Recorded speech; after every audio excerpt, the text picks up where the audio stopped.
Okay, hello everybody. Welcome back to the Gemini Goddess Evening Star Ascent Journey class on the Sacred Feminine. I'm really excited about today's class because it's the activation of the Heart Chakra, the Gate of Compassion. My name is Sofia Mona Lisa, and I'm the founder of the Golden Ray Center and the Rose Wheel Mystery School. So this Gate of Compassion just happened last week on August 11th in Virgo, just 3 days after the Lion's Gate. So there's been a lot of big energies this month. We'll see that. So really, this is a really exciting activation. And I'm looking forward to digging into it with everyone. And we're trying to get the mouse to work here. Okay, there we go. So this is the agenda, and I'm just going to,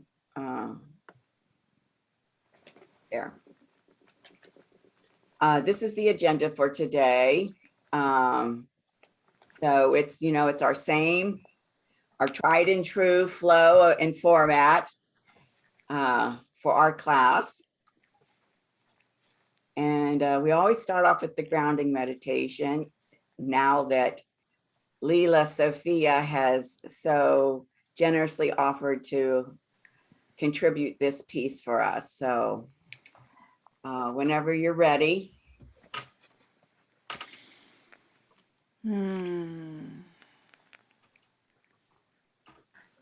Starting to tune into your body, tuning into your breath. Feeling as the breath rises and falls in the body. With each exhale, grounding the energy down. Down through the pelvis, down through the legs, down through the soles of the feet. Feeling as that breath supports us to drop down. Body softening, creating space, feeling this connection as we continue to send our roots down. And we can sense or envision roots like the roots of a tree. These roots that connect and communicate below the surface. These networks of roots connecting us in to the heart of the mother, our beloved Gaia.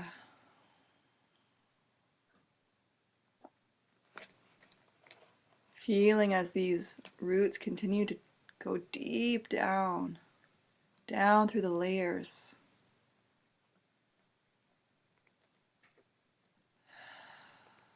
This deep connection to the earth. And sending our love to the earth. Our gratitude.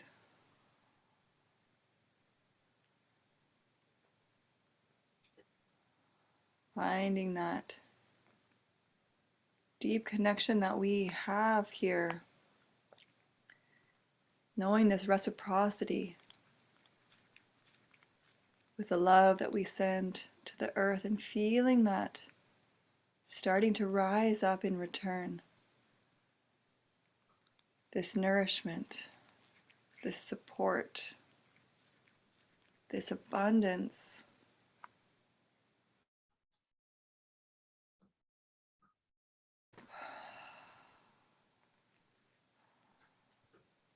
Breathing it up through the layers, up through the soles of the feet, through the legs, up through the pelvis. And taking a breath here in our lower belly.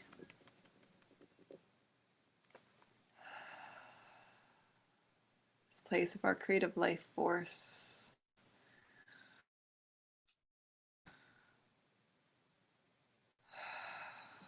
How can we cultivate this energy here?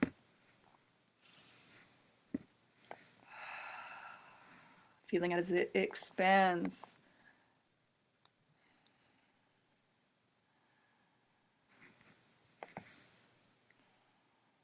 And as we feel this place of connection,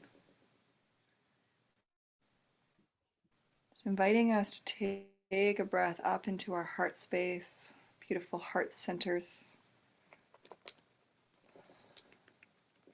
This focus of this class. And feeling as this energy from the earth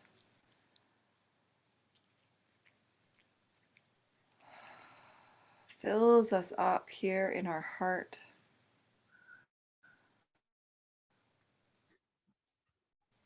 Up through the chest and through the lungs and through the back of our hearts, through the shoulder blades, creating this place of spaciousness and expansion, deeply rooted and connected, opening to all that is available to us here in this moment and in every moment.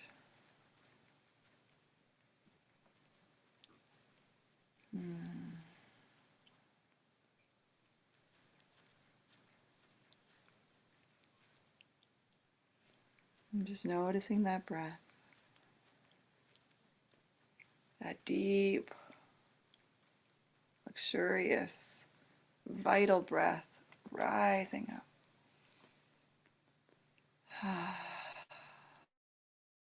We give thanks for these bodies, for this circle, for all the ways that we are supported and held here.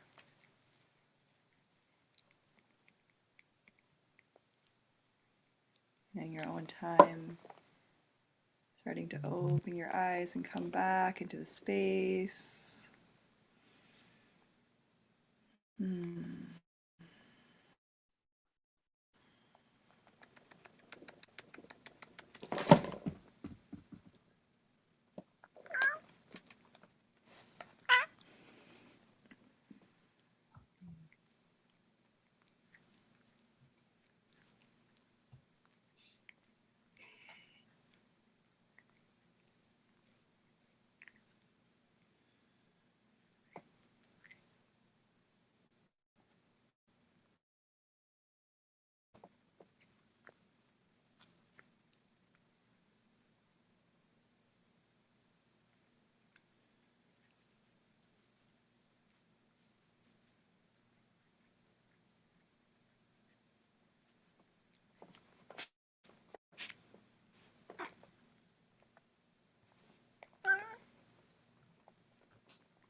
Thank you.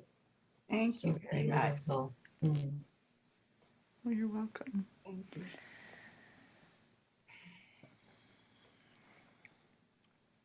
So I'm just going to establish our spiritual fortification before we do the invocation. I claim this space for the Sophia Christ consciousness. I call in our higher selves and our inner Christo-Sophias. I call in our mentorship councils, our galactic teams, and our spirit allies. I call in the angels and archangels, the devas and elementals, and the animal totems and medicine. And so it is. Thank you, thank you, thank you to the goddess Diana for putting your full armor of spiritual protection and fortification upon us.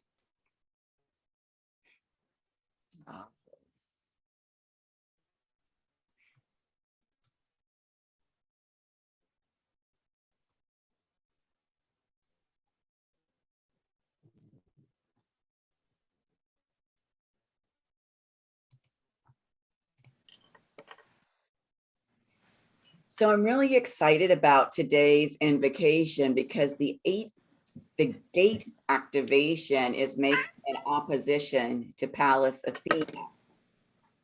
And we know that the heart chakra is where the Sofia and the Christ, the indwelling Sofia, the indwelling Christ reside here in our heart chakras, which is why I'm really super excited about this gate activation.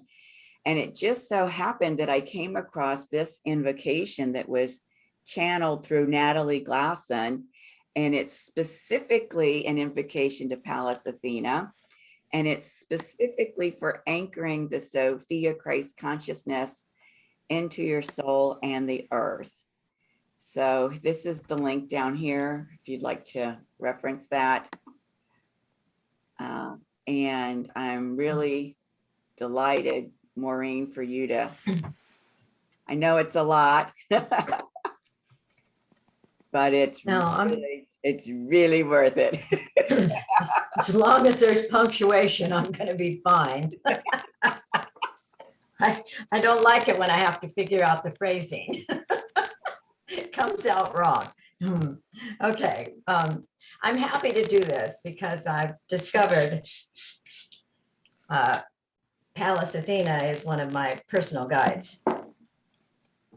And I didn't know that before, but she is. So I've been paying attention to what her energy is in the sky. And so I'll start the invocation. Pallas Athena, I invoke your loving presence to stand by my side. Lend me your support, love, and divine light so that I may be a warrior of light as you are. Pallas Athena, I accept with an open heart, open soul, and open mind the droplets of golden light that come forth from your soul. Allow me to experience your golden energy as it merges with my soul with great intensity. Let me too embody your courage as a warrior of light and your love as a nourishing and caring goddess of the Creator's light. Anchor your divine feminine qualities into my being so that I may gain a balance of my masculine and feminine energies, ensuring that both are focused within the light. Pallas Athena, I bring forth your divine goddess energies and ask you to anchor them into the earth to assist Mother Earth at a time of healing, cleansing, and awakening. Support her soul with the same love that you now share with me. Honor Mother Earth and teach me to respect and devote much of my time and efforts to working with Mother Earth and building a deep, everlasting connection. As you share your golden droplets of light with me, pour your golden energy into Mother Earth. Let her exist in harmony, peace, and safety, and let us, as her inhabitants, understand the magnificence that is present within her being and everything she manifests onto our land. With your wise, enlightened mind and soul, help us to understand how we can heal and appreciate Mother Earth, working with her as our companion rather than reducing her to a victim. Pallas Athena, permit me to gain the same loving and compassionate connection that you hold with Mother Earth. Pallas Athena, I ask you to surround the earth in a blanket of your golden light. Anchor love of the purest kind from the ashram of the Sophia Christ into every heart and soul on our earth, where they are human or animal, plant, or whether they are human or animal, plant, or mineral. Share your love with all that we judge and cause suffering to, and assist all light workers on the earth to embody your empathic and loving body of light so that we may act as warriors of light, following your example. Assist in allowing the golden energy of the Sophia Christ consciousness in anchoring and integrating with every soul inhabiting the earth. Let us live as the Creator wishes us to, in peace, harmony, and love.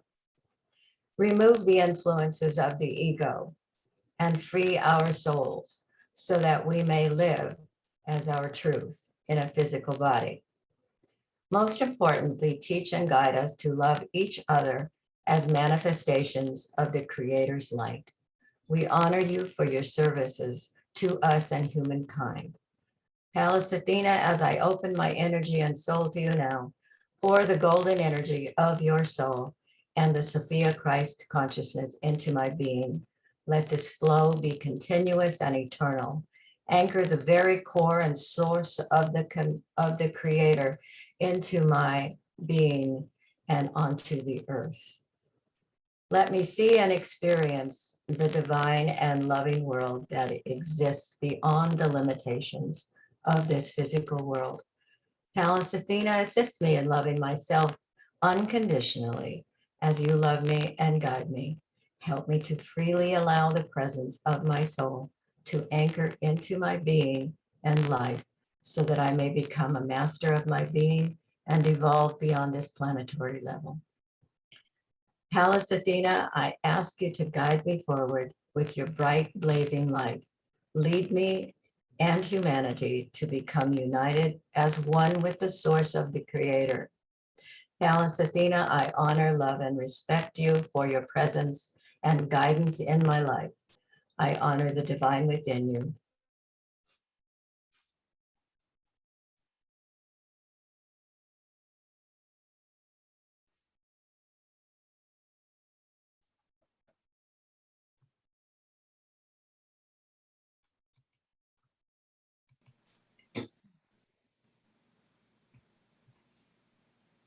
And so it is. Thank you, thank you, thank you for sharing that, Maureen.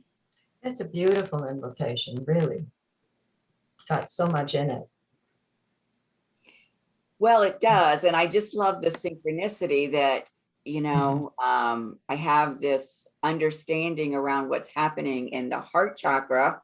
I see that the gate activation is opposite Pallas Athena.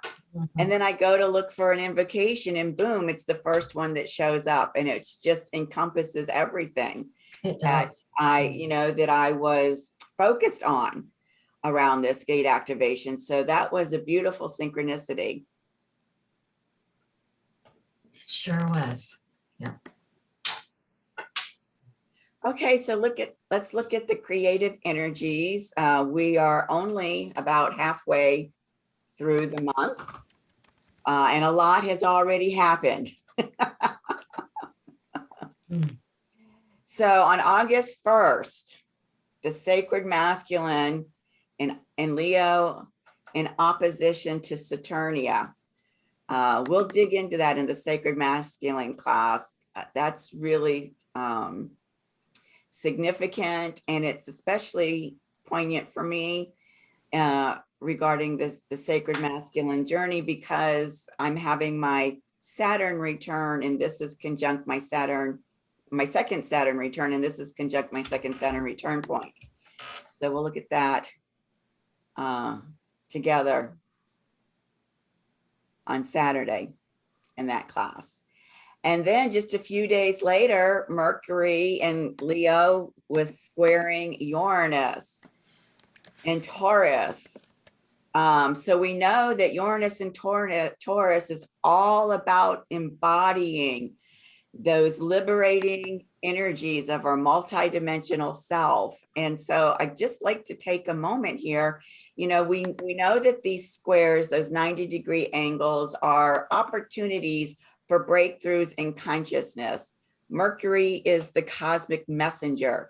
So are either of you aware of any downloads or ahas you may have received around that time, just prior to the Lion's Gate, about your own personal embodiment of your multidimensional self?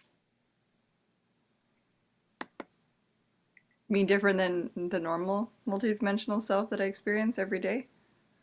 Right, right. It's just been I just find that it's just continuing to be enhanced all the time. And I mean, we're constantly going through this portal and this alignment, and it's just like and somebody said to me the other day, they're like, it just feels like there's always some sort of big cosmic event going on. It's like, well, yeah, it just kind of feels that we're also becoming more attuned to the frequencies that are coming from above and bringing them into embodiment here at this time, and the subtleties. Absolutely. So, I let me rephrase the question. Any message that you may have received in your heart center from your multidimensional self.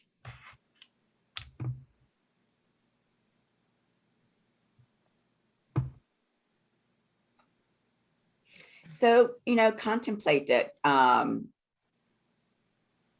And maybe by the time we have the group session, you'll have a remembrance of something that, sometimes these things just flash into our awareness, and then they're gone before we can really, ground them. So just keep that in mind.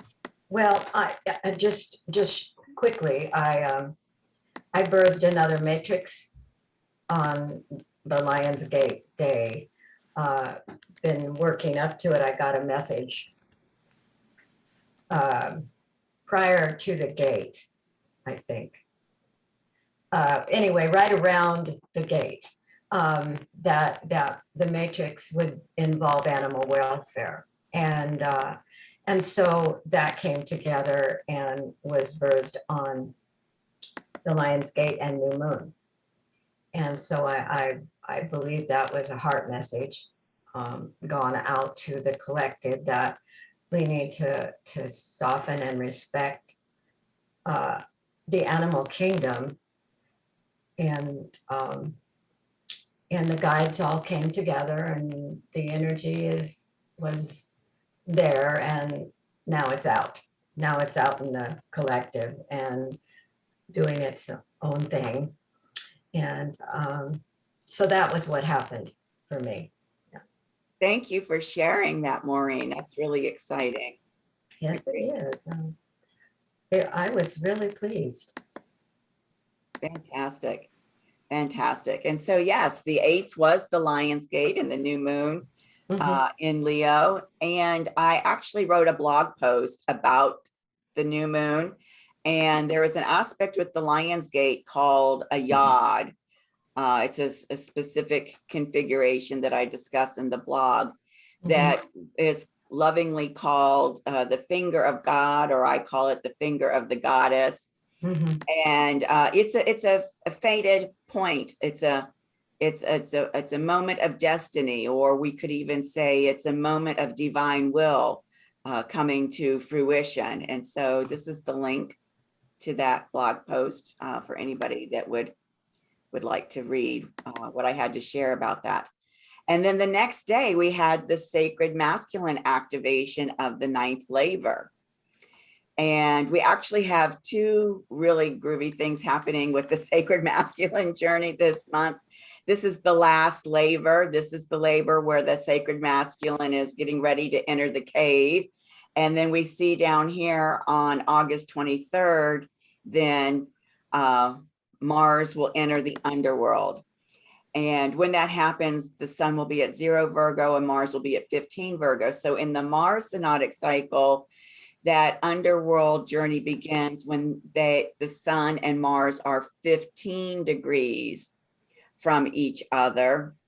We know that with the sacred feminine and the Venus cycle, the underworld journey begins when Venus and the sun are 10 degrees from each other. And while I didn't see it written anywhere, my intuition tells me that the reason why this one is 15 and not 10 is because Mars moves a little faster than Venus. And so what happens is when Venus comes within 10 degrees of the sun, or Mars within 15 degrees of the sun, we can no longer see them in the sky. And that's why that is the beginning of that underworld journey when we can no longer see them in the sky. Is this based on an astrology perspective or a astronomy perspective? Just because I know, like with the Venus work, I know some people who are teaching the Venus work and they are using the 13 degrees instead of 10 degrees, and so they're using a totally different system where like they're now on the solar plexus gate instead of the heart gate. And I'm just curious like where these actual degree numbers are, coming from, because there's people using different ones. I hear what you're saying, and thank you for asking that. So the system that I'm using in these classes is based on the teachings for the Venus synodic cycle, Kaylin Castell, and on the Mars synodic cycle, Daniel Gimario, and they are founders of the Shamanic Astrology Mystery School. And Daniel Gimario downloaded shamanic astrology in terms of how he does that body of work. So these particular activations are based on zodiacal degrees. What does zodiacal mean? Or astrological. Okay, yeah. Great. I mean, that's kind of what I know, and I'm just kind of, I'm just kind of curious, like where, and maybe there's information about that, like where they're getting their information.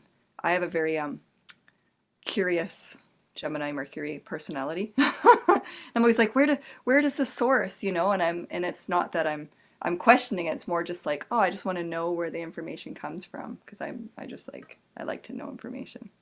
Sure, I'm an information hound myself, and Maureen has worked with Kaylin and Daniel much longer than I have. So, what would you like to share in terms of your understanding of their source for this information?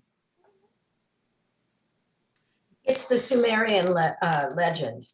Okay. Is what they base their their information on, and the gates are when Venus is closest to the moon every month. There is a point that she is closest to the moon within that time frame. That's what I understand about it. It's based on the Sumerian legend, myth, story. Yeah. Cool. Thank you. I'm gonna look more into it. Yeah. It might be worth having a chat with Kaylin and Daniel, Leela, because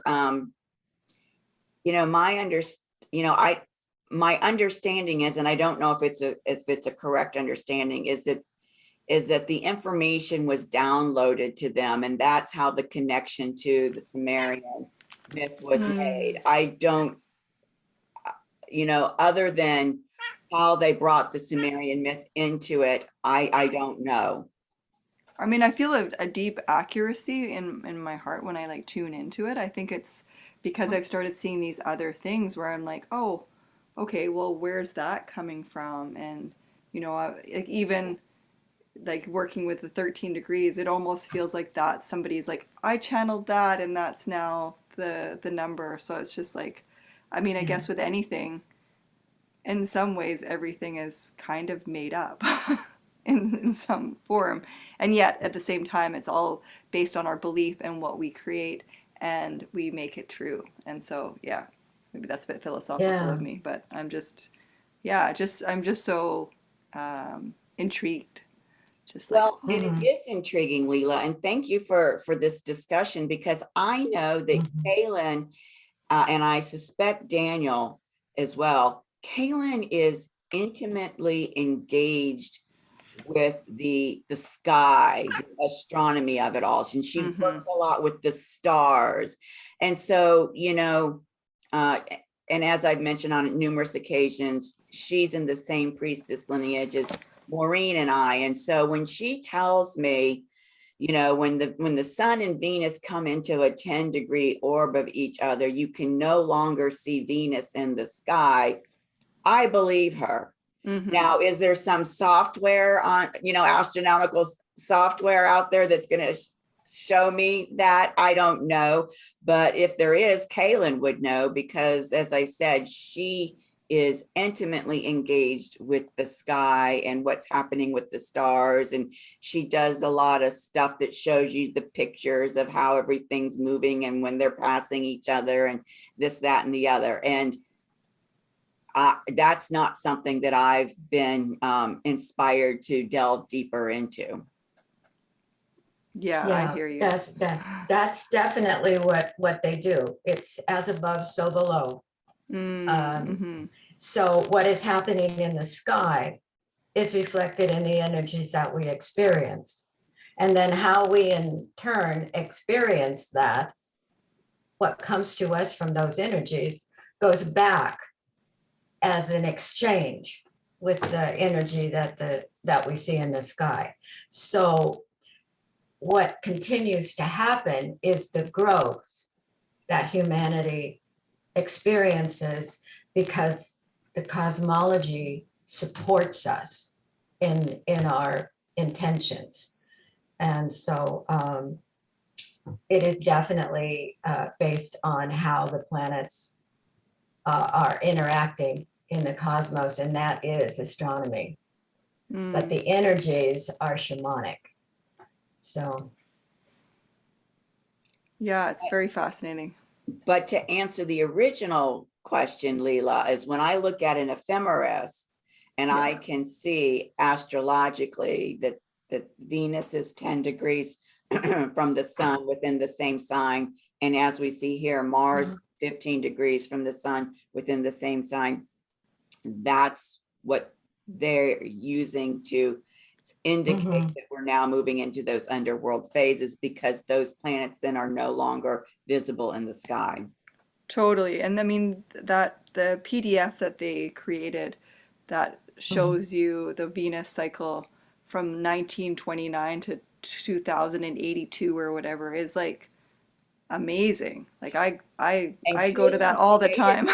Yeah. I know. It's like it's Yeah. amazing. That was a huge labor of love that she brought Wow. onto the planet, and we are absolutely indebted to her Exactly. for that. Yeah. And that's what I mean. I mean, also because you work with that as well, but also like that's what resonates the deepest with me, and that's what I've been following. And I have a little bit of a geeky thing around numbers. I love numbers, and I love just like degrees and all of that stuff. And so it's I get kind of like following it and kind of dissecting it, and I don't know. It's just really fascinating for me. So. Right. Well, there's probably something in your Virgo that inspires. yeah, definitely. And maybe it's being even more activated now. We've got all this energy in Virgo right now, especially with the Venus and Mars in there right now. Right. Oh yeah, that's right. Yeah. I'm gonna tune more into my Virgo self during this Virgo season as we move the sun moves into Virgo too. Because someone's like, I don't have any Virgo, but I mean, obviously we all have Right. all the signs in our chart. Right. Right. So then after this labor activation on the 9th, in the sky, Venus in Virgo was standing opposite Neptune in Pisces. And the reason I've highlighted this in pink is this heart gate activation just put a spotlight on this specific aspect in the sky. And I got a huge download that this aspect, this opposition, is part of a much larger cycle. And so I am in the process of writing an entire blog piece about the significance to this Venus Neptune opposition, specifically, right the day before this gate activation happened, and in terms of the larger scale cycle and what it means for humanity. So I'm just bringing your awareness to that. So yes, our gate activation was on August 11th, and it also happened to be the same day that Mercury in the sky was standing across from Jupiter retrograde. And then later in the day, same day, then Mercury entered Virgo.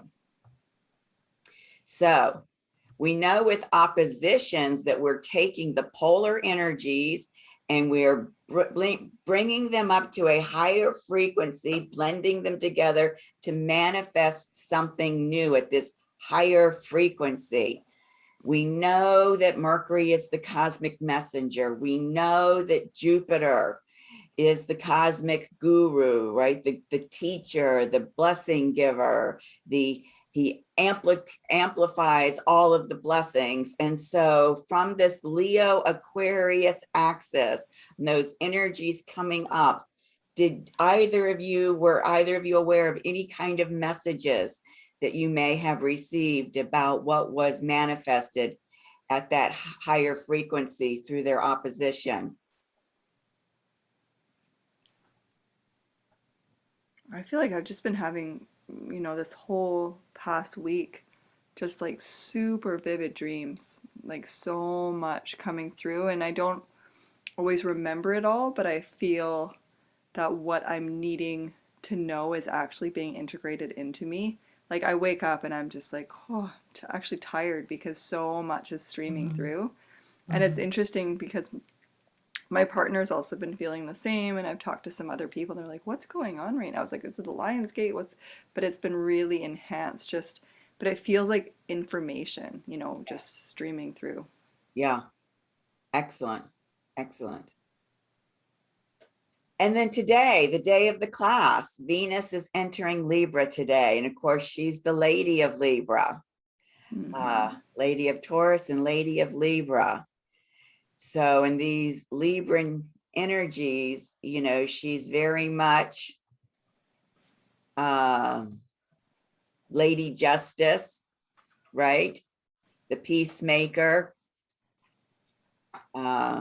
looking for freedom and equality for humanity.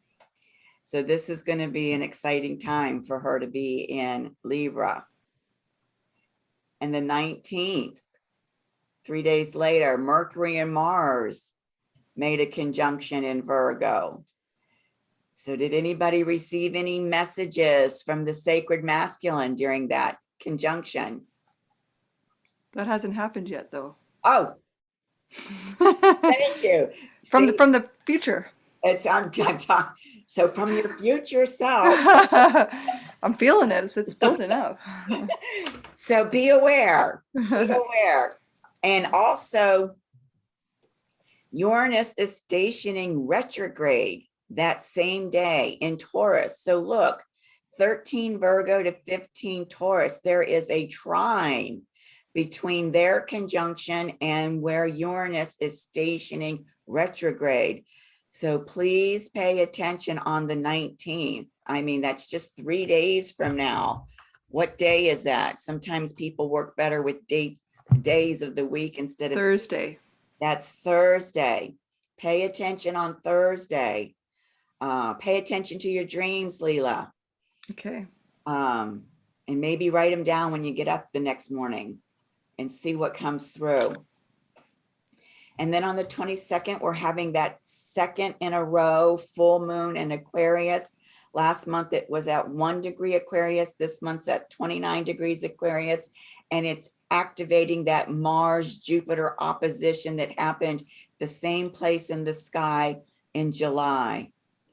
And then right after that full moon, the sun will enter Virgo.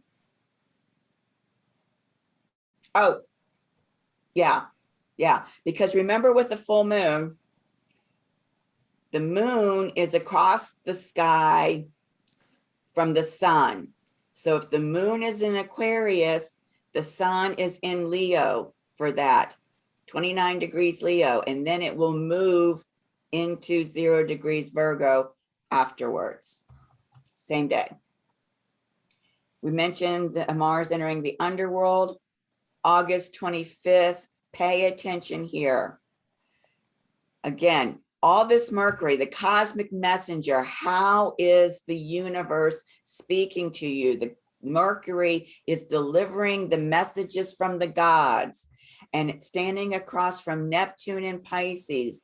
Neptune is the Lord of Pisces, so a double whammy of this energy of the unified source field. What does the unified source field want you to know? So pay attention. And then after that, 5 days later, Mercury goes into Libra. So what's really super groovy is we're having our support group for this activation on the 28th. So all of this will have happened. And if you've got any messages from any of this, then you can share them in the support group.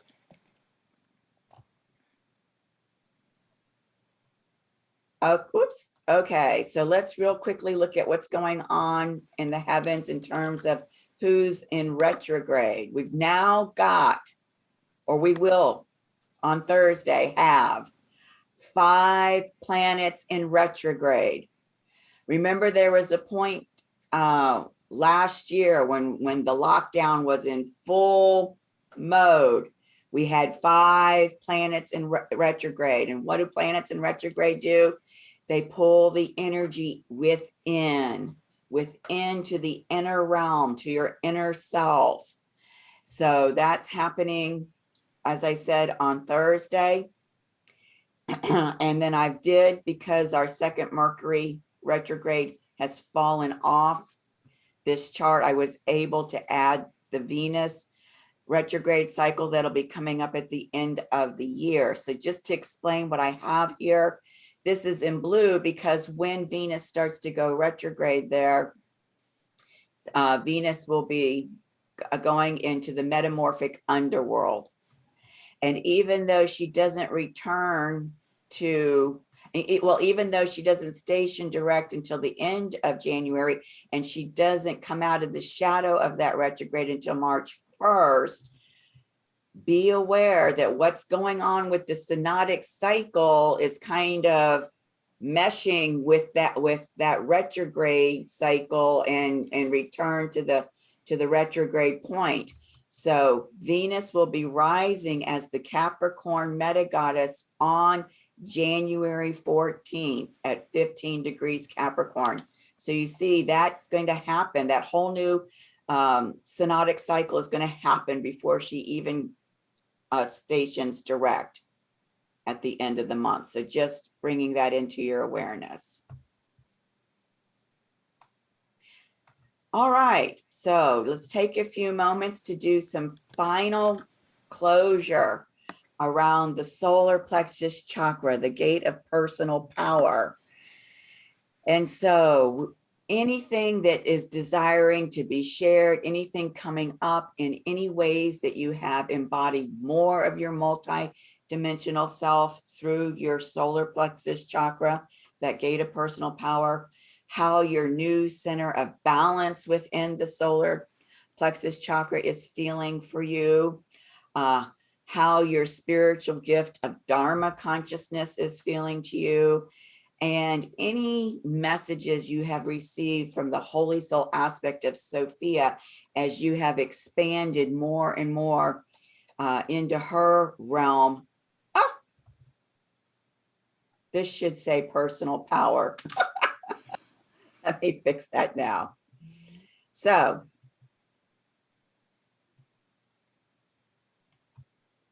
do either of you have anything that you'd like to share for closure around this gate?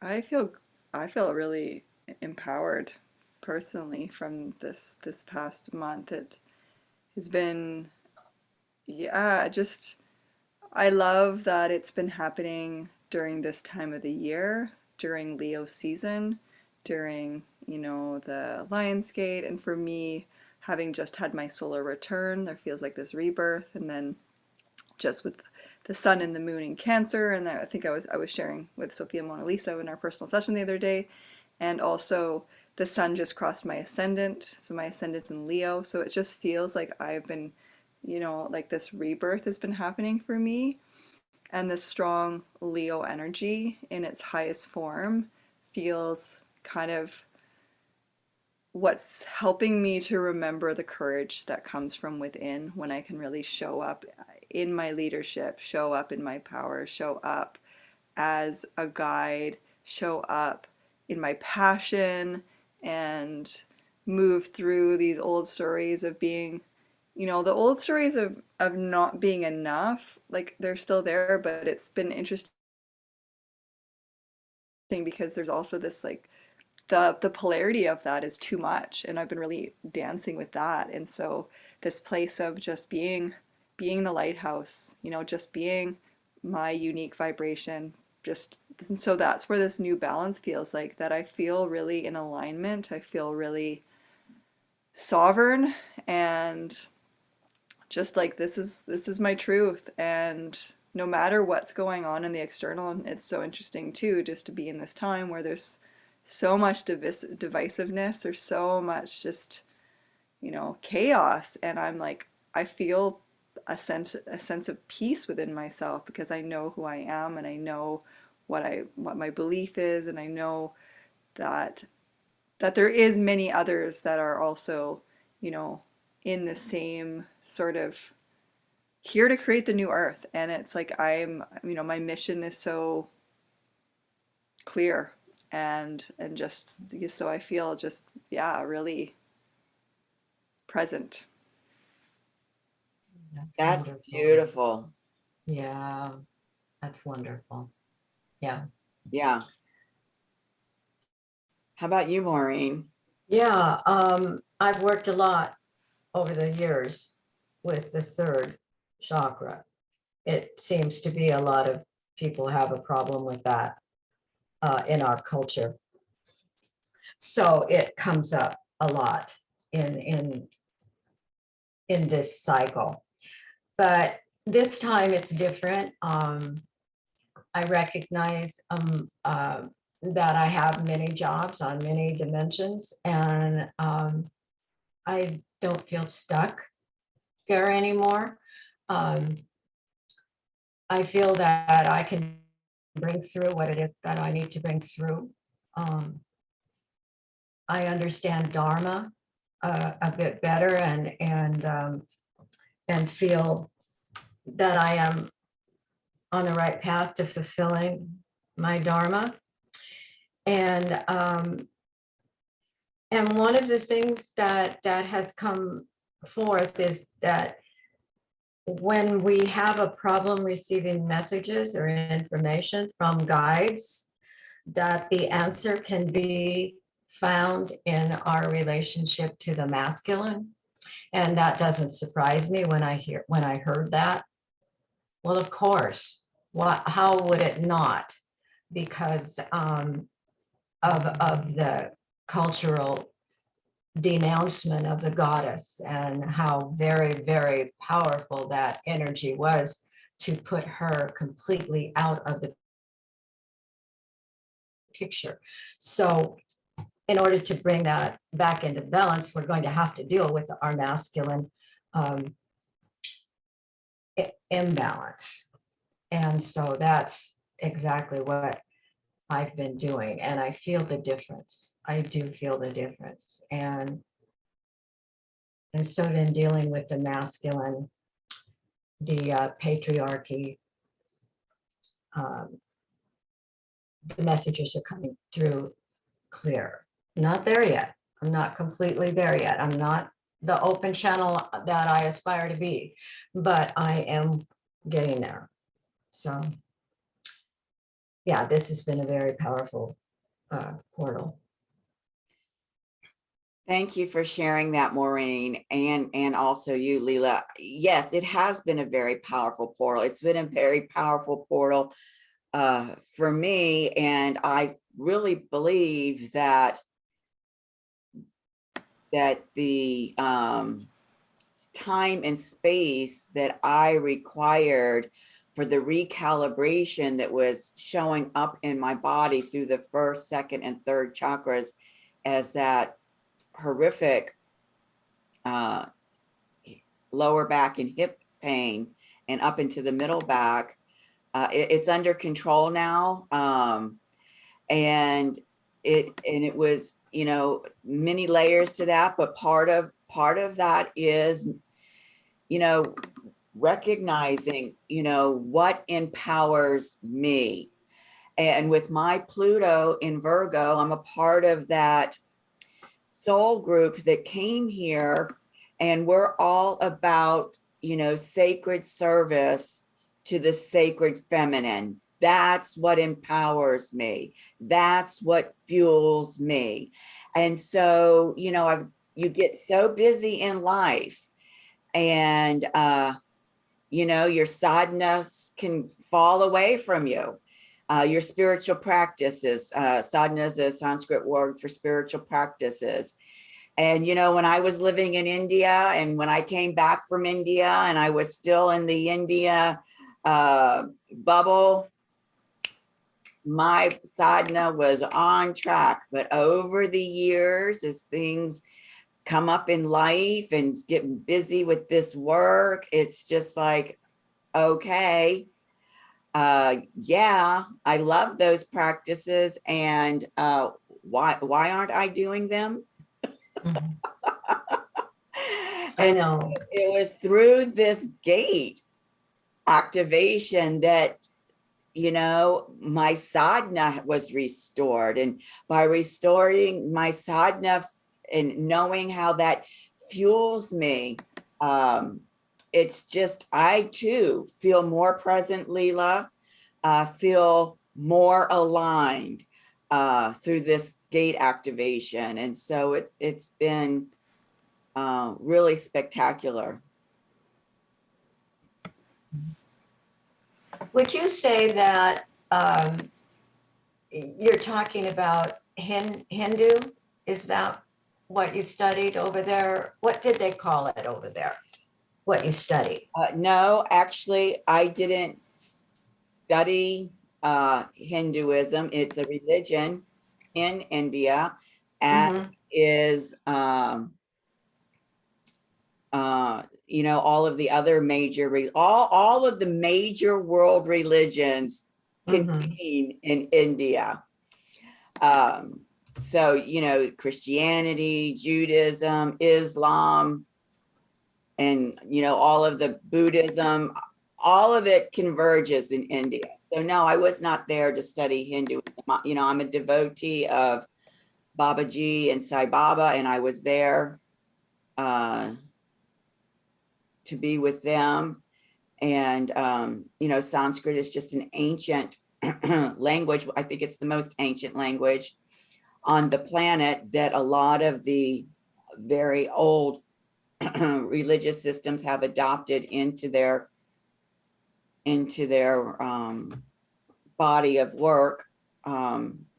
But, you know, whatever your religion is, and whatever spiritual practices you learn through your religion, I heard Lama Rasaji say recently, when Christians talk about tithing, that it's not just about money, right?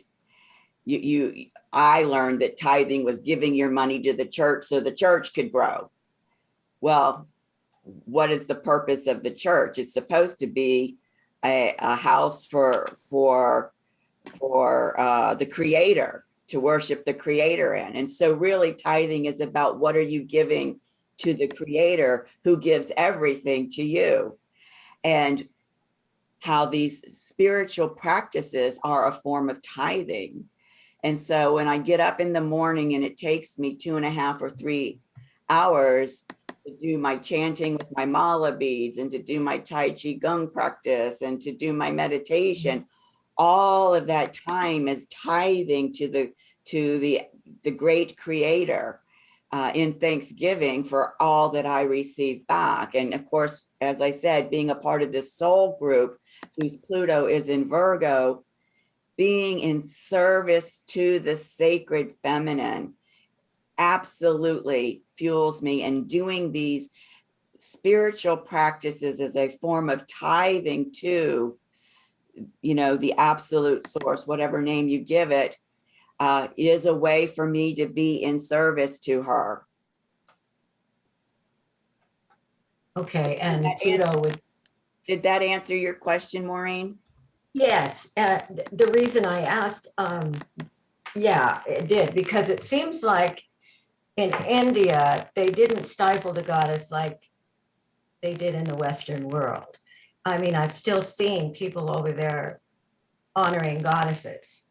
Um, and even though the goddesses have a counterpart in the Western world, that was completely stamped out. But it just seemed like in India, they didn't do that. Not entirely anyway. There is more reference to goddesses there. It's coming back in the Western world, of course, but I just wondered if maybe, there was a reason that they didn't do that. They didn't stifle that message. Well, I can tell you that when I was reading the most holy Sophia, Powell talks about, and I guess Rudolf Steiner talks about how in the East, not India exclusively, but in the East. So like even in China, Japan, all of those Eastern country, Asian countries, the divine feminine was not lost like it was here in the West. And even as far as Russia, which we in the United States still consider to be East because it's east of Europe, right? We consider the Western world to start in Europe and moving west.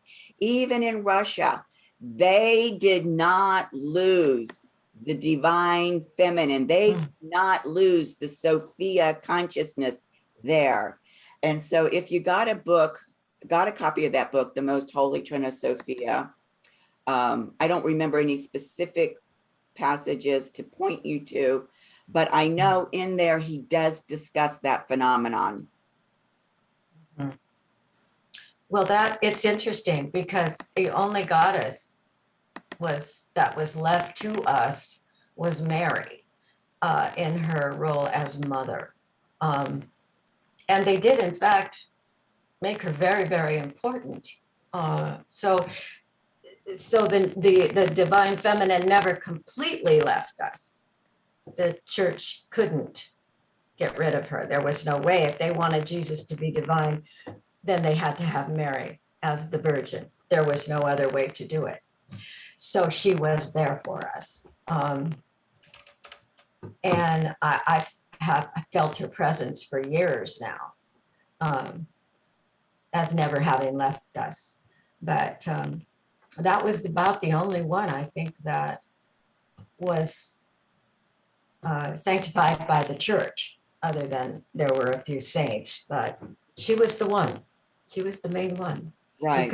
You could pray to her without being a blasphemous, Right. And it's just interesting how that happened in all the different areas of the world. Absolutely. Absolutely. So is everyone feeling complete in terms of the closure around the gate of personal power? Yes. Yes. Thank you for all of that sharing. I appreciate it. Thank you, Maureen, for that last piece. That was really important. Thank you. All right, so we've seen this image before, and I'm bringing it back again just to remind everybody about this ascension journey that we have been on. And yes, there is a phase of the synodic cycle, the Venus synodic cycle, called the ascent phase, after Venus comes up out of the underworld. But this ascent phase of the Gemini goddess journey is in fact a full-on energetic ascension event. And so we've seen here where we've come through the root, sacral, and solar plexus chakras. We've activated the Trinity of Sophia, the three aspects of Sophia: mother, daughter, holy soul. And now we're here in the heart. And we can see here from this chart that in the heart, we have the seat of the soul. And we've talked about before how, this scriptural verse that we are made in the image of him, the Father, whatever that verbiage is that they use, goes to the point that the unified source field is a hologram. Every one of our souls is a fractal of that hologram. And so everything that is in the unified source field is also within us. And it's here in our heart chakra. And in that heart chakra, where our soul is as a fractal of source, is the sacred union of the Christ who comes down from the soul star through the crown chakra, the third eye chakra, the throat chakra, and the Sofia who comes up through the root, the sacral, and the solar plexus chakra. And they merge together in sacred union to form the image of the six-pointed star. And so here, where our inner Christo-Sophia is, we have access to that realm, that dimension that is the Prema consciousness. And we know that Prema in Sanskrit means love. And in fact, we've discussed how the manifestation of the sacred union of the Christ and Sophia is that pure love frequency.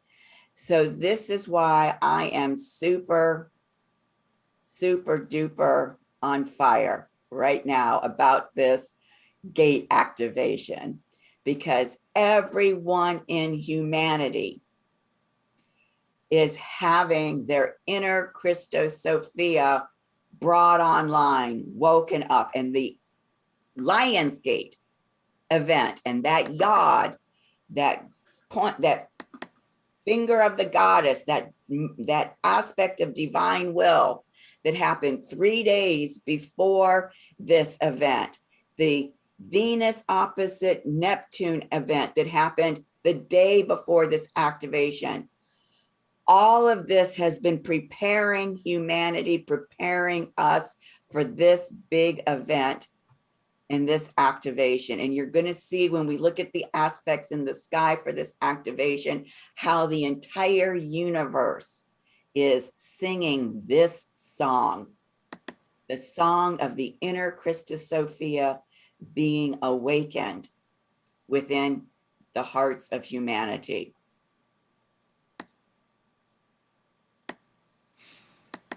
So let's talk about the heart chakra.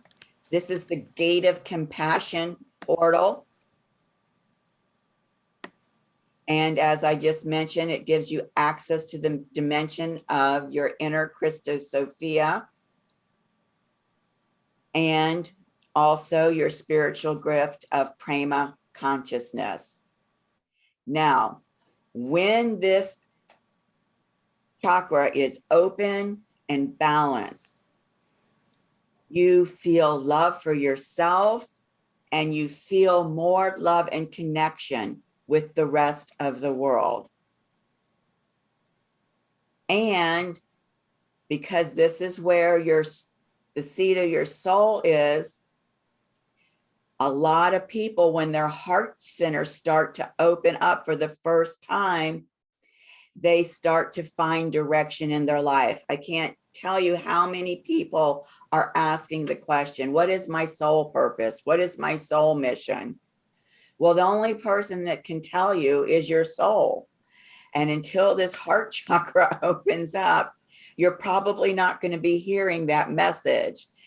And so, when you hear that message and you know what that mission and that purpose is, it lights a fire within you, and you can feel that passion for life being reignited in this heart center, because you know now what you were uniquely created and empowered to do as a being. is there anything that either of you who have worked so deeply with the heart chakra for such a long time would like to share around the opening and the expansion of the heart chakra, or specifically the gate of compassion? I was just really feeling this deep, as I started to tune into the heart and that around the purpose and the mission, that there is such a deep correlation with the solar plexus, that until we actually do the work of the solar plexus, that the heart doesn't fully open to be able to the full expression. Because when our power is, we're not confident in our power, and we don't feel that connection to that, like it's like this radiance that almost like bubbles up into the heart, that when we think about like that being the meeting point of the ascending and descending energy here in the space, that, and because what Maureen had said, it's true, so many people, the solar plexus is I mean, in some cases over excess, but a lot of people are deficient there because of being controlled and power over, and all of the different dynamics and patterning and conditioning that we've gone through for lifetimes and lifetimes and lifetimes. And so to really reclaim that part, like there's so much more of that full expression that can happen in the heart. And I'm really noticing that for myself, that those blockages that really need to be cleared to be able to fully open in the heart.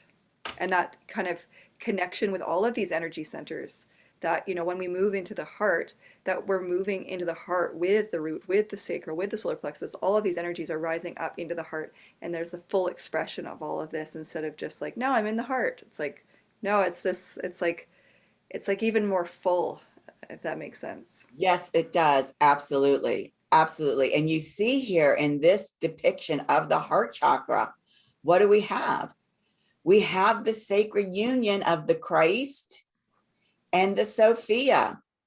I mean, they know this. They knew this. This is the wisdom that's been lost.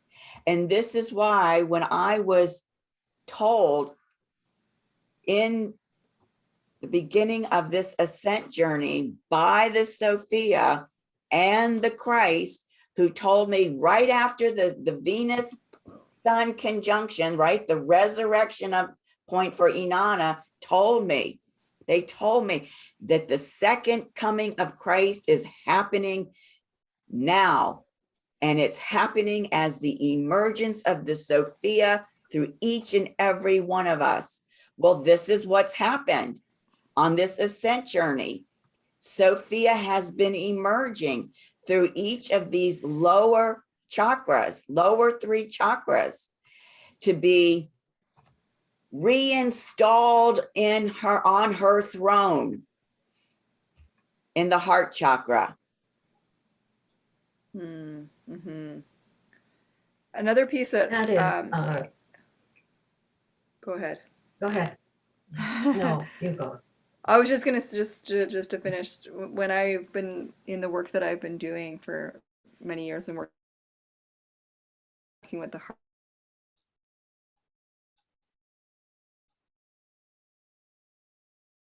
heart and the higher heart, and the work that I do is that seat of the soul, and then the lower heart, the relational heart, is that connection to others, or connection to ourselves, the place of self-compassion and self-love and self-acceptance. And then that upper heart, that like here in our thymus center, is that connection to our soul, our greater divinity. And it's like they are one, but yet sometimes, like, to be able to feel kind of how those two are different, and yet they come together to create this even more amplified energy of the heart, can be really powerful. Yes, and thank you for specifying that, Leela, because the heart chakra is not your physical heart. Remember that the chakras are aligned with your endocrine system, and the thymus is a part of that endocrine system, and that's where the heart chakra is. Thank you very much for speaking to that. Yeah, that is good. It reminds me that when in the past, I've done the thymus thump that they talk about as as a tapping and a way to contact and be in touch with that chakra. In the past, it's made me cough. So, so I know that there is a problem, there is a break between my throat chakra and my heart chakra. I think that's healing now. I'm really very positive that that is healing. And one of the things that I'd like to say about this is that while we are expanding compassion through the heart chakra, there is a closing down of compassion in the world of Afghanistan. And I think this needs to be addressed as a collective when those people, particularly women and children, are in the very grip of this terrible, terrible patriarchy now. And we left, many troops left, not just our country, but many that were involved because they couldn't break through. Now, how do we break through with this compassionate gate into that world? And that is what I am truly working with now, is how is this going to manifest in a world where they can't really see that happening. So I think all this month, with all that cosmology going on, we're going to see some major, and Neptune, we're going to see some major changes in how people feel about that. Because that's not okay anywhere in the world. That's not okay. And you can't just focus in on one area of the world where we see progress and ignore another that's going backwards. So, or maybe it never really was healed to begin with. You know, maybe our presence there was not doing anything, which is more likely the answer there, why we're leaving. So we're going to be able to affect some change here, I think. I hope Absolutely. that's my in my intention. Absolutely, Maureen. And it sounds to me, and I'm sure if you're aware of it but haven't put words to it yet, sounds to me like that's the next matrix that's going to be birthed through you for this Aquarian full moon at the 29-degree mastery point of Aquarius. Okay. I will meditate on that and open to the information. Because that is so clear to me, what's happening there. It's not just me. Most everybody knows that is in the field of trying to see unconditional love. You can't miss it. It's just not there. And so how do we change that? It isn't going in and bombing or shooting or killing. We've never found answers that way. So maybe the fact that we're not there doing that now, and hopefully we won't go back in doing that, we can affect change in a different way, one that will really, really manifest. Absolutely. So remember what I said earlier about the soul being an extension of the unified source field, right? A fractal of the unified source field where there's unity consciousness. So wherever on the earth, there are pockets of separation consciousness, and boy, is that being manifested for the world to see in that region of the world. Then that separation consciousness exists within us too, because we're a fractal of the whole. And so working on your own capacity to stay in a place of unity consciousness, which we're going to have an opportunity to do, which you'll see in a minute, Okay. can Okay. also affect that. You know, just like David Wilcock talks about the power of prayer and how it brings peace to the world, and the violence rates drop, you know, and Master Lama Rasaji talks about, you know, when you get 108 people together in one place doing Tai Chi Gong, it has an effect 50 miles out, you know. Working on holding that unity consciousness within you is something that each and every one of us can do, whether there's anybody else around us or not that's doing this type of work. Yeah. Thank you. Thank you very much. Thank you. Okay, let's look at these aspects. I'm so thrilled. So we've got 1, 2, 3, 4 oppositions, and 2 of them make T-squares. And then we have an extra square. Talk about breakthroughs in consciousness. Bing, it's like a pinball machine and all the lights going ding, ding, ding, ding, ding, ding, ding, ding, ding, ding. This is powerful. Powerful. And look at the relationship. Oops, that should not say mastery path. That should say, sorry, relationship path. Look at all of the relationship paths and the energy that they specifically carry that is being invoked. The path of the helpmate, the mastery path of relationship equality. No more hierarchy. I know myself as a fully sovereign master. You know yourself as a fully sovereign master. I honor you as a fully sovereign master. You honor me as a fully sovereign master. No more hierarchy on this path. The relationship path of the questmate and the relationship path of conscious equal partnership. We are getting a lot of cosmic support to what is the word I want to use? To protect this Sophia Christ consciousness that is coming online within everybody. It's coming online. The question is, are the people aware of it? Well, that has to be protected so that they can become aware of it.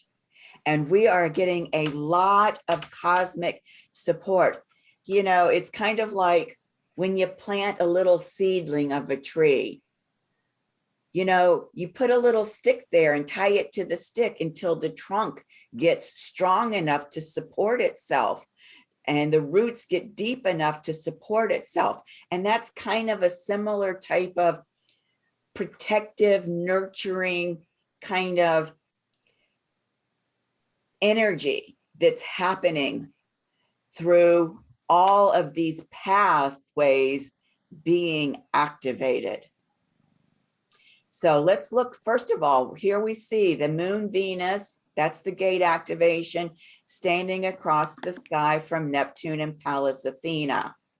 And then look at this, the moon Venus gate activation is trining Pluto. So let's see what that looks like over here.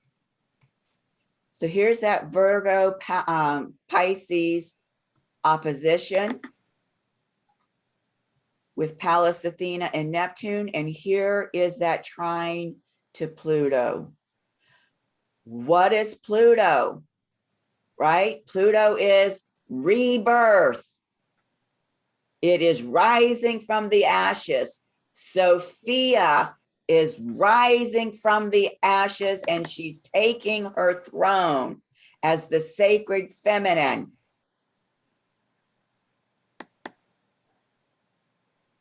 This is huge.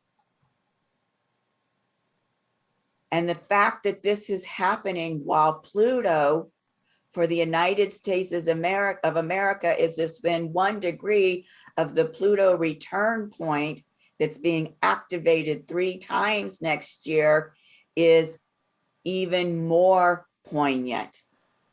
Think about all those babies being born, all those souls that are coming onto the planet right now while Pluto has been in Capricorn. That soul group, they are the way showers. They are the elders. They are the ones that are going to be building these new families, homes, and communities to keep the children safe for the next 7 generations. These new beings coming onto the planet are what's going to ensure humanity's ability to reach the golden age. So this is a really spectacular time right now. Let's look at this next one. Sekhmet and Mercury. We, all of us as priestesses, love Sekhmet. She is an ally for all 3 of us. What will she have to say to us? And how will Jupiter expand that message in terms of how we are being transformed by the goddess Sedna to be able to thrive in 5D and above? Right? All those patriarchal wounds from 3D are being transformed, transmuted by Sedna into resources and tools that we can use to thrive in 5D and above. And Jupiter is just amplifying that ability to thrive there. What does Sekhmet want to tell you about that? So this is something in terms of the gate activation that you could really tune into and connect with if you choose to. So let's see it in the chart. Here they are.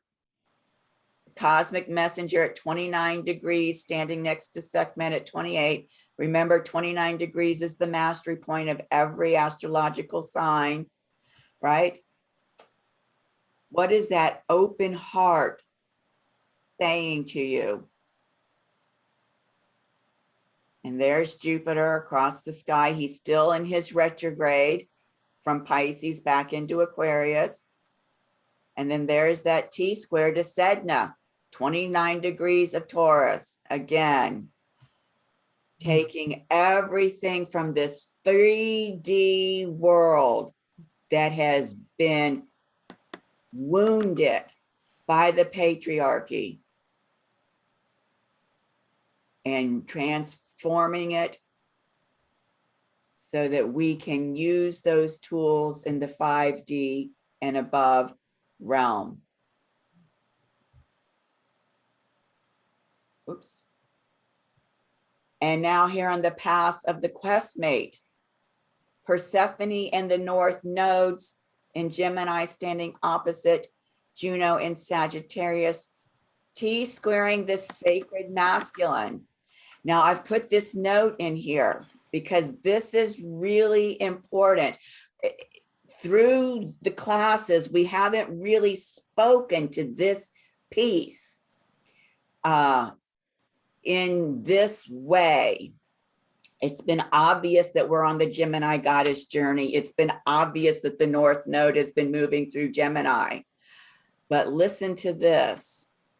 From 1948 to 2060, that's 112 years, Venus is rising in Gemini 14 times during those 112 years. And of those 14 times, only twice will the North Node also be in Gemini during the Gemini goddess cycle. The first time was right after I was born in 64 and 66, and then right now. If that doesn't tell you how important this particular Gemini goddess cycle is, and we said it from the very beginning, we knew that this was going to be all about balancing and bridging the left hemisphere of the brain with the right hemisphere of the brain so that we could tap into the source field and communicate from the source field at will. North Node is the cosmic GPS. Humanity was destined to evolve in this way right now. Right now, at the time of this second coming of Christ, as the emergence of Sophia through each and every one of us.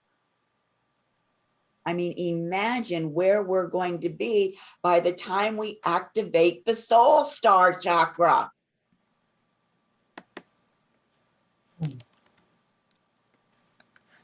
So let's see what that looks like on the chart. Here's the North Node with Persephone. Remember, Persephone is that daughter aspect of Sophia. So if you're not familiar with the daughter aspect of Sophia, go back to the class on the gate of creation, right? I'm trying to find my word. Second chakra, sacral chakra activation. There are slides in there that talk about the daughter aspect of Sophia. The daughter aspect of Sophia has been a pivotal influence in humanity's ability to be able to have this emergence of Sophia event work through us. Standing across the sky from Juno, the goddess of sacred partnership, in the sign of Sagittarius, the sign of the highest spiritual truth.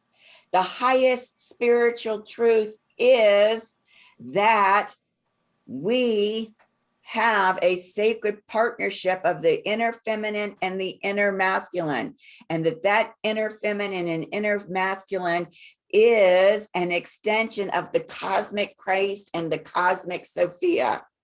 That is the radical truth. And then this T square to Mars, the sacred masculine in Virgo. How is the sacred masculine supporting the emergence? Oh, here she is. Here I am. Sorry, I'm having a lot of problems with the Wi-Fi in our area. It was going down quite a bit last night too, and so I apologize for that. Thank goodness it's still recording. We didn't lose our recording. Let me share the screen. Okay, and so how is the sacred masculine in Virgo, right? In service to the sacred feminine, how is he supporting this sacred relationship between himself and the sacred feminine as Sophia reclaims her throne in the heart chakra?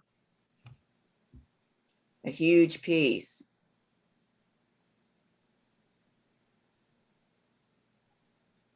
Okay, the next opposition is Eris and Magdalene. Eris and Aries opposite Magdalene in Libra. We know that the Magdalene is a high priestess to the sacred feminine. We know that she is an embodiment of Sophia.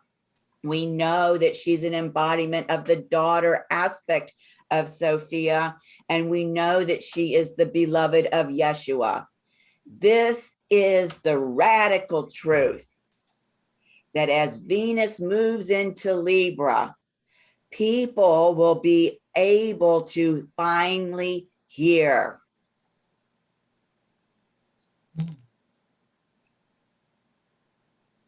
especially people in the West, as we discussed earlier, right, Maureen? Yes, I think so. Yeah. Yeah. And then finally, look at what's going on here with Osiris and Isis and Saturnia. Let's look at that. Here she is, Saturnia in Aquarius, still retrograding. And she is making this square to Osiris and Taurus. And she's making a trine to Isis. Now, remember what we said in a previous class. We discovered that Isis in Egypt was known as Sofia. And therefore, even though it wasn't spoken to, because Isis is the beloved of Osiris, that means that Osiris is the Christ. And so we see here that Saturnia in that gateway between our multidimensional selves and this 3D self is birthing through us the cosmic Christ and the cosmic Sophia. That's what's being activated here in the heart chakra as the inner Christo-Sophia is coming online, and Sophia is taking back her throne. She was kicked off of it. Even the Mother Mary wasn't allowed to sit on that throne. The throne was thrown away. And we were told that Jesus is the Christ. Jesus is an embodiment of the Christ. And in the Christ Trinity, there is the Father, the Son, and the Holy Soul. Yeshua, Jesus is the Son aspect of the Christ. And when he said, these things that I do and greater you too will do, how could he say that to us if he didn't already know that we have an indwelling Christ? And when you speak of the Christ, you're automatically speaking of the Sophia. And when you speak of the Sophia, you're automatically speaking of the Christ, because in their sacred union, what do they say in a marriage ceremony? What God has joined together, let no man tear asunder. And that's what patriarchy did when it banished the sacred feminine from this planet. And so with this heart activation and this rebirth of this sacred union of the Christ and Sophia, what God, Goddess has joined together, let no man pull asunder. What the absolute source has joined together, let no man pull asunder. That's why I'm so excited about this heart chakra activation, about this gate of compassion activation. Absolutely. So the last thing I want to point out is, remember that new moon here at 16 was right there where the a part of that Lion's Gate. But keep in mind that Sirius is in the sign of Cancer, right? There is a sextile or a semi-sextile going on there. And the full moon at 29 is going to be conjunct Jupiter. And so that full moon is not only reactivating the Jupiter-Mars opposition from last month, it's reactivating this Jupiter-Sekhmet Mercury opposition for this gate activation. So powerful work and powerful medicine can come through this full moon if you choose to consciously engage it and work with it. Are there any questions about what's going on with this portal activation?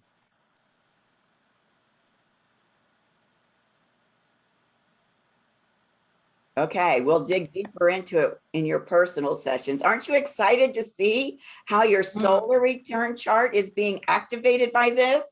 Yes. Always. Yeah. Yeah. And for every person on the planet, their solar return charts are being activated by this. This is personal to each and every one of us. So here's the shamanic medicine.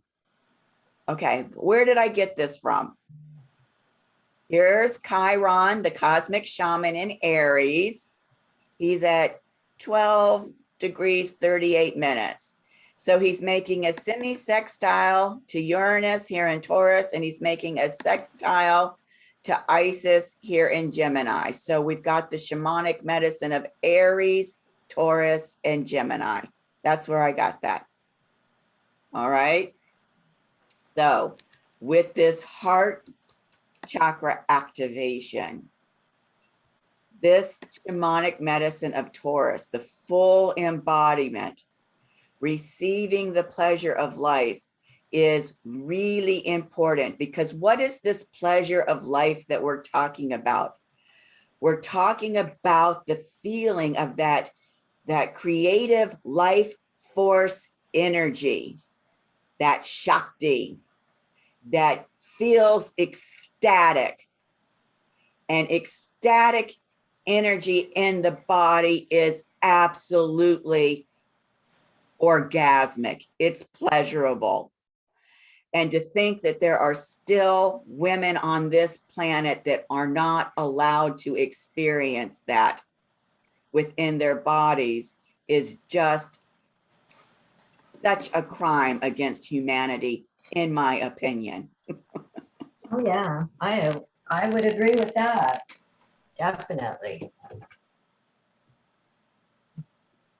Okay. So here's the cosmic dance for the entire year, right? 2021. The next thing that's coming up is in December. So we can, and that's going to be the final of the 3 Saturn square Uranus events. So we can skip over that to our Vision Quest opportunity. Notice how I've gone from 2 opportunities down to 1 opportunity, thinking that if you didn't have to choose, you might dip your toes in.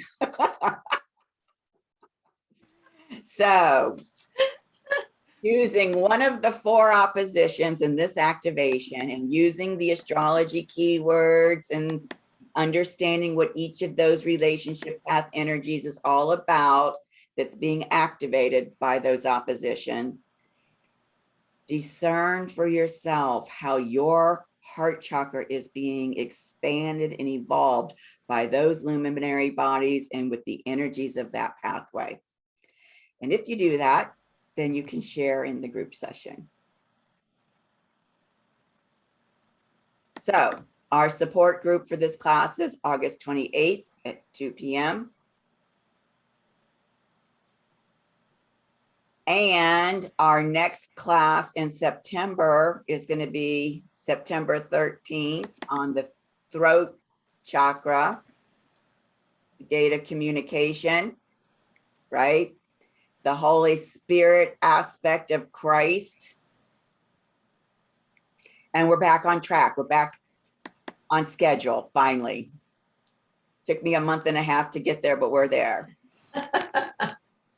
That's wonderful. Yeah. Good job. Yeah. As far as the sacred masculine classes go, we've got this 9th labor class this Saturday coming up on the 21st to complete that. And then in September, Mars will be in the underworld. It's a whole new, we're getting into whole new action, phases and stages of the synodic cycle. So that'll be on September 18th.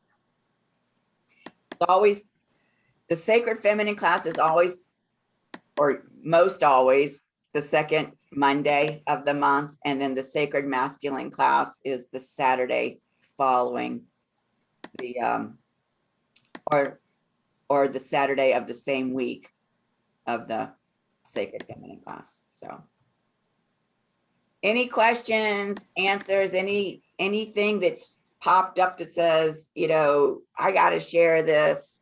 Everybody needs to know this. No. No, Oh, it's a lot to process. it is. It is A a lot lot. to process. I'm Yeah. feeling good. I'm feeling pumped. I'm feeling Yeah. pumped about this Good. I am connection of Leo and Virgo and now Libra with Venus. And I don't know, I feel like this deep trust unfolding of Yeah. collective journey. So it I'm feels sorry, I really didn't mean to powerful. do that. I didn't mean Oh, to. that's okay. I hit the wrong, you know, me and my fine motor skills. Could you just repeat the last bit because I was distracted? Oh, that's okay. Just feeling, you know, like just really in alignment within myself and with what's going on. There's like a deep trust in the unfolding, and that what's happening in the stars and the cosmos is deeply reflecting what's actually happening on Earth, and it's what is needing to happen. And sometimes it feels really intense and really chaotic, and yet that's part of just the unfolding. And the more that I can surrender and trust into that, the more in my own alignment and sovereignty I can feel, and to really feel the subtleties that are shifting. Like that's what I feel is going on in this ascent journey for me in a deep way, is like a refinement, is a tuning in to the subtleties of that multidimensional reality. And I get to choose how I interact with that. And it feels really empowering and really powerful. And I just notice like even how I'm showing up and how my mood and my emotional state, like it fluctuates, but it's fairly steady. Like I'm just like there's just like a higher guidance, and that rising of the Sophia consciousness, like I feel that so strongly within me, and that's been such a guiding light for my own journey. And yeah, this restoration of this divine feminine wisdom that's coming, like all that has been shrouded and distorted is coming to the surface. It's being reclaimed, it's being restored, because that is what's needed for us to, you know, create the new reality that we're co-creating together. Absolutely. Wonderful. Absolutely. Yes. And I love what you said about the trust aspect, Mm. because remember, one of the key words for Jupiter is trust. And so if you think about that Mars Jupiter opposition that happened in Leo Aquarius, beaming the trust to the sacred masculine in your heart, because people need to have their trust in the sacred masculine restored, because for so long they've confused the sacred masculine with patriarchy. They didn't understand that patriarchy is sacred masculine that's been made profane. And so how can I trust the sacred masculine when I've been, you know, under this dominion of this profane energy, this profane power, and that it's getting reactivated again by the full moon. And now we've got Mercury and Sekhmet across from Jupiter. What is the trust that Sekhmet is wanting to communicate to us that we need to have at this time? So you see, these aspects have infinite and multi-layered translations to them. It feels, yeah, and for me, it feels like the gateway is through the sacred feminine, that people can't just go from the patriarchy to the sacred masculine, that needs to go through the sacred feminine. That's the bridge to be able to understand, to soften, to be receptive, to start to like trust in that deeper guidance. And then from that place, like of creation, then it's like, oh, now I can start to see the sacred masculine. But to just go from one to the other, I don't see how it's possible. And so that's why the sacred feminine rising and restoration is so key to the balance of all, because that's been Absolutely. so much of like what, you know, yes, the sacred masculine has been fully distorted as well. But that to Yes. even just bring that into balance, like it's so clear to me. There, you're absolutely, and remember, this is the Gemini goddess cycle. She's the rainbow goddess. She is creating the rainbow bridge for people to go from patriarchy through the feminine to the sacred masculine. Absolutely. Absolutely. And it's interesting to bring in that a lot of the world is waiting for the second coming. What they are expecting to see is a day of retribution and judgment. Mhm. And we know that. So go ahead. I'm sorry, I didn't know you had frozen. Go ahead, finish your thought.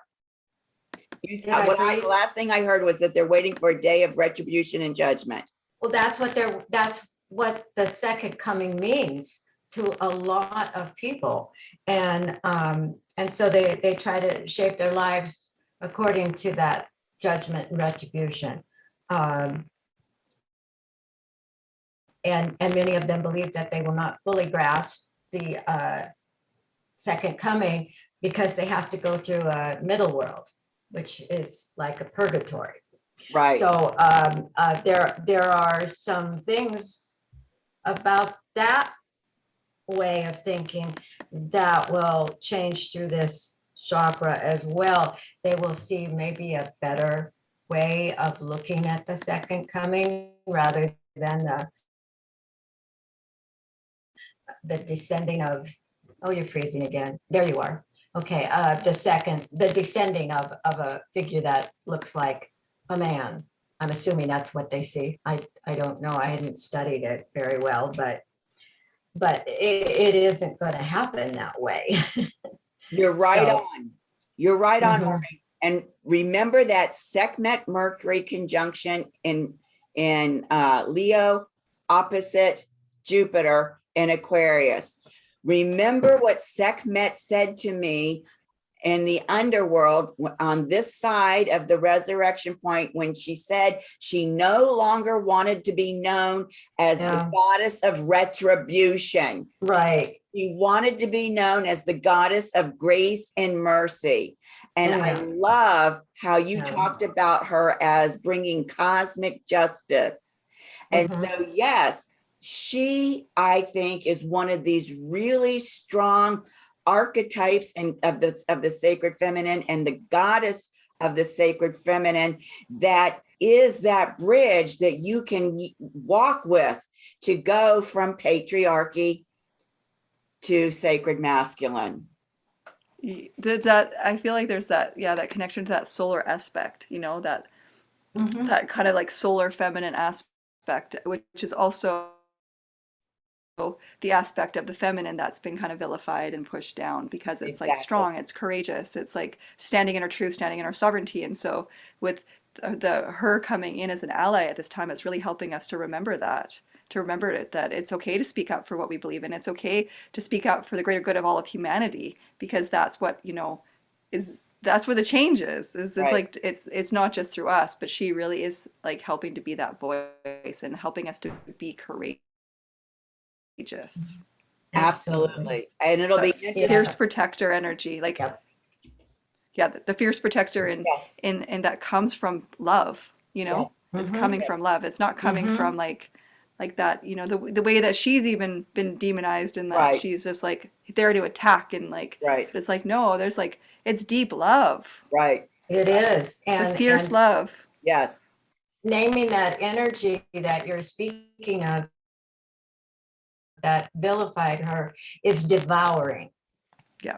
Her myth is that she is a devouring wild goddess that had to be contained from bloodlust. So yes, absolutely. You are right on. Hey, I love Sekhmet. Hey, Gaius, you gorgeous Gaius. We are right on. We're doing great. We are doing great. Yeah. Listen, I've got Sekhmet conjunct my sun, conjunct my descendant. She is a strong ally for me, and she fuels me. And a lot of people can feel like I have burned their whole village down. She's speaking through me.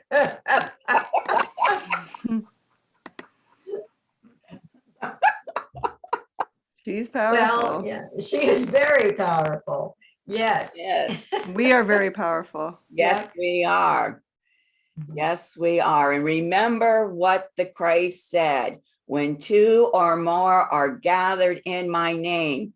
And so the power of the three of us here doing this transformational work for the second coming of Christ as the emergence of Sophia is impacting the global community, no doubt. Mm-hmm. I agree. Yes. All right. Love you Okay. both deeply. Thank you. Love you both Yes. as well. I'm so grateful for this gathering. Me as well. Yeah. See you soon. Okay. Okay. Bye. Bye. Bye-bye.